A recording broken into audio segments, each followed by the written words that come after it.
నమస్తే. This is Sourya. Welcome to our channel. ఈ రోజు మనతో పాటు సీనియర్ జర్నలిస్ట్ దాము బాలాజీ గారు ఉన్నారు. వారితో మాట్లాడదాం. నమస్తే సార్. నమస్తే. సార్, మలయాళీ నటుడు దిలీప్ ఈ కేసు దాదాపు 8 ఏళ్లుగా కూడా నలుగుతా వచ్చింది. మొత్తానికి ఆయన అయితే మాత్రం అంటే ప్రముఖ నటుడు, అలాగే ప్రముఖ నటి మీద దీనికి సెక్సువల్ అసాల్ట్ జరిగింది, కొంతమందితో ఆ వీడియోస్ అవి కూడా చిత్రీకరించి విడుదల చేయడం అనే ఒక వార్తనైతే విన్నాము. దానికి సంబంధించి కేరళ ఎర్నాకుళం కోర్టు ఇప్పుడు తీర్పుని చాలా సింపుల్ గా ఇచ్చేసింది అన్నట్టు వాదనలు వినిపిస్తున్నాయి. బట్ ఓ పక్క ఆయనకు పరువు పోయింది అనే ఒక వాదన వినిపిస్తుంది. అసలు ఓవరాల్ గా ఈ కేసు ఏం జరిగింది, 8 ఏళ్ల వాదనలు ఎట్లా ఉన్నాయి, ఆ బెంచ్ దాని గురించి కాస్త. ఇది ఒక యాక్చువల్ గా సినిమా తీయాల్సిన కేసు అండి. అంటే ఒక ప్రముఖ హీరో ఒక ప్రముఖ హీరోయిన్ ని రేప్ చేయించాడు అని అభియోగం. సో 8 ఏళ్ళు గడిచిన తర్వాత ఆ హీరోకి సంబంధం లేదు, అతను ఇన్నోసెంట్ అని కోర్టు అతన్ని విడిచిపెట్టింది. సో 8 ఏళ్ళుగా అనేక డ్రామాలు నడిచాయి. ఈ కేసు చుట్టూ నేషనల్ వైడ్ గా డిబేట్ జరిగింది. కేరళ సినిమా ఇండస్ట్రీ కూడా గగ్గోలు అయింది. సో రెండుగా అంటే విమెన్ యాక్టర్స్ గా హీరోలుగా మధ్య కూడా గొడవలు వచ్చాయి, ఆరోపణలు వచ్చాయి. మోహన్ లాల్ మమ్ముటిలా మీద కూడా ఆరోపణలు వచ్చాయి, సపోర్ట్ చేస్తున్నారని. సో ఏంటి ఈ కేసు, ఇది ఇప్పటివరకు ఏం జరిగింది, అట్లాగే ఈ కేసులో ఇప్పుడు ప్రముఖంగా ఒక పేరు కూడా వినిపిస్తుంది, అది రామన్ పిల్లై. ప్రముఖ క్రిమినల్ అడ్వకేటు, 70 ఏళ్ళు ఆయనకి. ఆయన దిలీప్ ని ఎలా కాపాడాడు అనే దాని మీద మొత్తం నేషనల్ మీడియా అంతా కూడా ఇచ్చేస్తుంది. న్యూస్ మినిట్ అనే ఒక పత్రిక ఆయన్ని రీసెంట్ గా ఇంటర్వ్యూ చేసింది. ఆ ఇంటర్వ్యూ కూడా నేను చదివాను. సో అసలు ఈ కేసు ఏంటి, దీని పూర్వాపరాలు ఏంటన్నది తెలుసుకుందాం. ఇదేంటంటే సెప్టెంబర్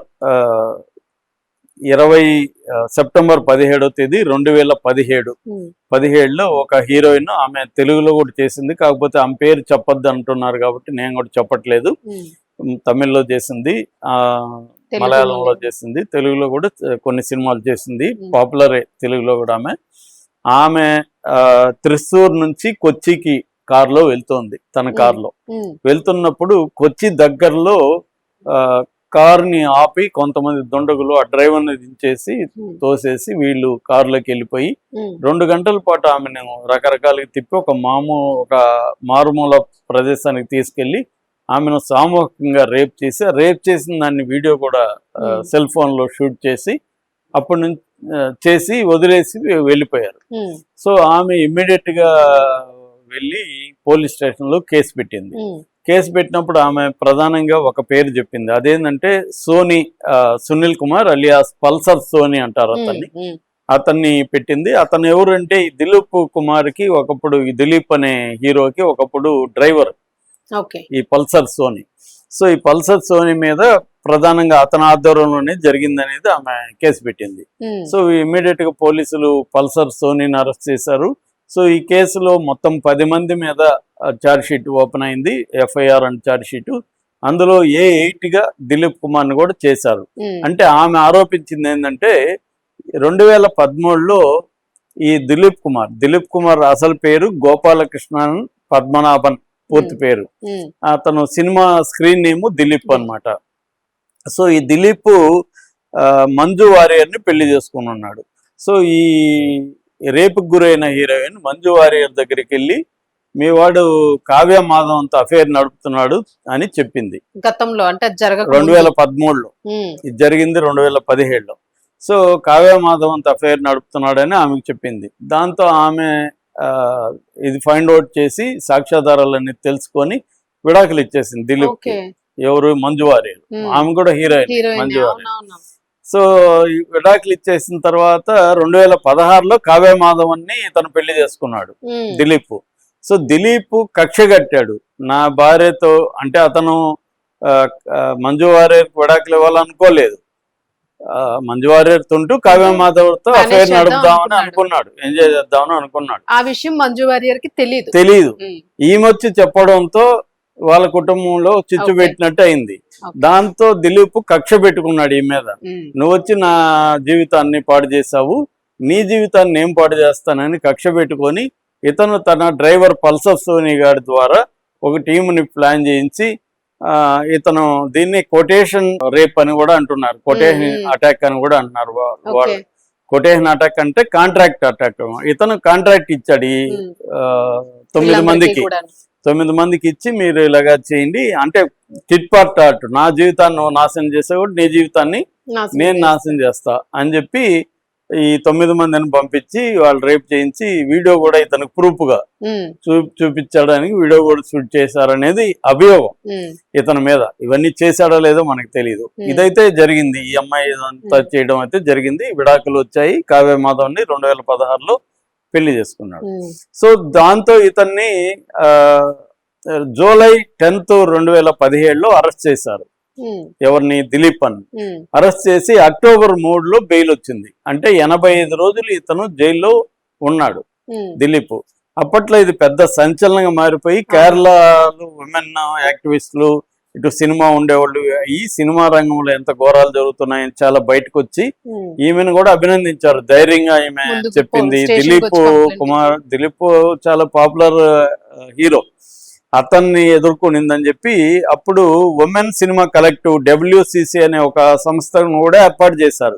అదే సినిమా రంగంలో స్త్రీల మీద అత్యాచారాలు కావచ్చు, లేకపోతే ఎక్స్‌ప్లాయిటేషన్ కావచ్చు జరుగుతుందని చెప్పి ప్రముఖులందరూ కలిసి ఉమెన్ సినిమా కలెక్టివ్ అనే ఒక సంస్థను కూడా ఏర్పాటు చేశారు.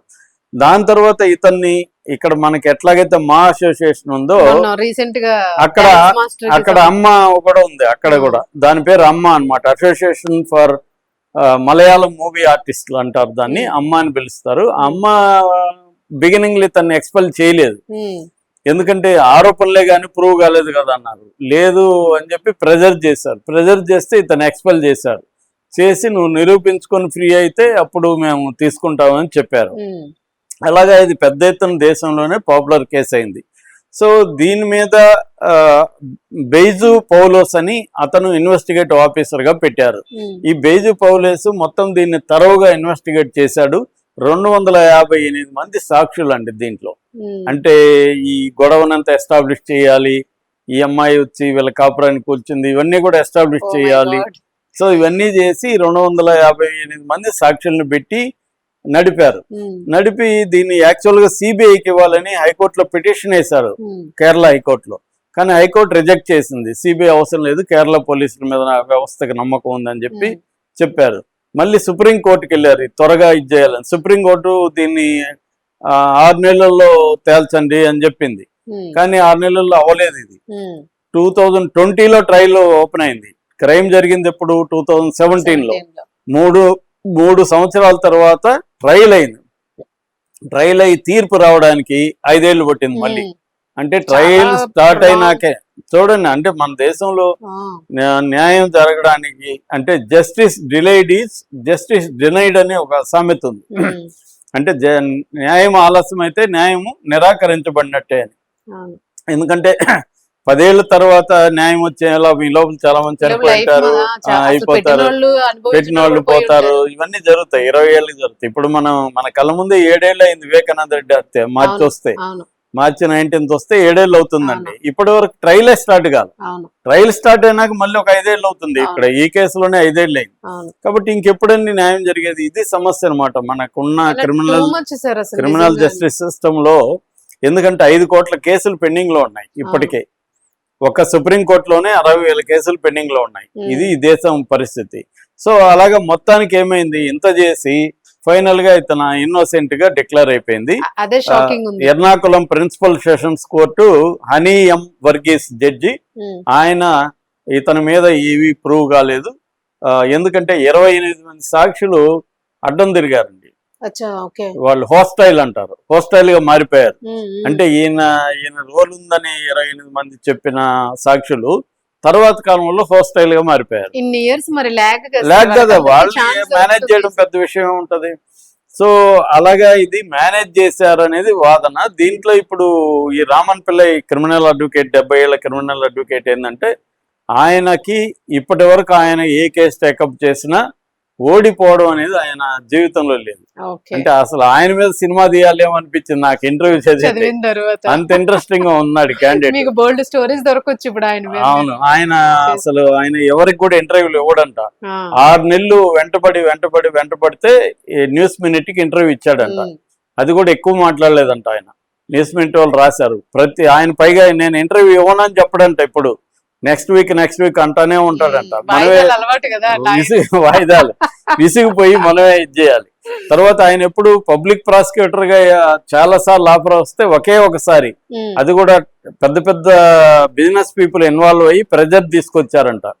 ఏది టాప్ బ్యూరోక్రాట్స్ ఈయన మీద ఒత్తిడి తీసుకొస్తే ఒక్కసారి మాత్రమే పబ్లిక్ ప్రాసిక్యూటర్ గా, ఈ కేసు ఇది కాదు వేరే కేసులో. అంటే ఆయనకి డిఫెన్సే ఇష్టం అనమాట. క్రిమినల్స్ తరపున ఆర్గ్యూ చేయడమే ఇష్టం ఆయనకి, గవర్నమెంట్ తరపున ఆయన ఆర్గ్యూ చేయడం ఇష్టం లేదనమాట. ఒకే ఒకసారి మాత్రం గవర్నమెంట్ తరపున ఆయన పనిచేశాడు. మిగతంతా ఆయన క్రిమినల్ కేసులే. ఇప్పుడు కూడా ఆయన పెద్ద టీం ఉంటారు ఆయనకి. ఆయన ఏంటంటే సైలెంట్ గా ఉంటాడంట, కానీ వైలెంట్ గా మారిపోతాడు. కోర్టులోకి వెళ్ళినాక క్రాస్ ఎగ్జామిన్ మామూలుగా ఉండదంట, అసలు ఎదుటోడిని ఆడుకుంటాడంట.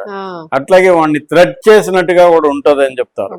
అంటే వాడికి ఒక భయం వస్తుంది అనమాట ఇతని బిహేవియర్, ఇతని ఇది చూస్తే. అలాంటి పెర్ఫార్మెన్స్ ఇస్తాడని చెప్తున్నారు. అందుకని ఇతను దిలీప్ కేసు అయిపోయినాక వెళ్ళి అతని కాళ్ళకి నమస్కారం చేసి అతను హగ్ చేసుకుని అతని బొగ్గ మీద ముద్దు పెట్టాడు దిలీప్. ఎందుకంటే నాకు పునర్జన్మ ఇచ్చావు, శిక్ష పడి ఉంటే ఇతనికి రేపు కాబట్టి కనీసం 10 ఏళ్ళు మినిమం 20 ఏళ్ళు పడేది, జీవితం అంతం. మనకి అక్కడ ఎవరు దర్శన్ పరిస్థితి చూస్తున్నాం కదా, హత్య కేసులు తమిళ్లో కన్నడ సూపర్ స్టార్. సో అలాగే ఇతనికి కూడా అయిండేది. కానీ ఇతను రామన్ పిల్లై యొక్క వాగ్దాటి కావచ్చు, అతని నాలెడ్జ్ కావచ్చు, అతని ఎక్స్పీరియన్స్ కావచ్చు, దానివల్ల ఇతను బయటపడ్డాడు అనేది ఇప్పుడు అందరికీ ఇది మ్యానిపులేట్ చేసి బయటపడ్డాడు అనేది వస్తుంది. ఎందుకంటే క్లియర్ గా చూస్తే ఆమెను రేప్ చేయాల్సిన అవసరం ఆ సోనీ అనేవాడికి లేదు. డ్రైవరు వాడు ఎవరు డ్రైవరు, ఏం డ్రైవరు. సో క్లియర్ గా ఉంది. నిజానికి కేసు ఆమె వీళ్ళ కుటుంబాన్ని ఇబ్బంది పెట్టింది కాబట్టి, నా జీవితాన్ని డిస్టర్బ్ చేశా కాబట్టి నీ జీవితాన్ని నేను డిస్టర్బ్ చేస్తానని మోటివ్ అయితే ఈయనకే ఉంది. కానీ 28 మంది సాక్షులు వెనక్కి వెళ్ళిపోవడం, ఈయన ఎస్టాబ్లిష్ చేయడం, సాక్షులు వాళ్ళు గవర్నమెంట్ పబ్లిక్ ప్రాసిక్యూటర్ చేయకపోవడం అనేది జరిగింది. కానీ మిగతా 8 మందికి మాత్రం శిక్ష పడిందండి. ఈ సునీల్ కుమార్ అనేవాడికి, మిగతా వాళ్ళకి రేపు కింద, తర్వాత కాన్స్పిరసీ, కిడ్నాప్, ఈ 3 నేరాల కింద వీళ్ళకైతే శిక్ష పడింది. ఇంకా శిక్ష కాలం ఖరారు కాదు. కాకపోతే ఈ కేసు ఇంతటితో అంతమవుతుందని మనం అనుకోవడానికి లేదు. గవర్నమెంట్ మళ్ళీ హైకోర్టుకి వెళ్తుంది, మళ్ళీ సుప్రీం కోర్టుకి వెళ్తాది. ఇది ఓన్లీ ఎర్నాకుళం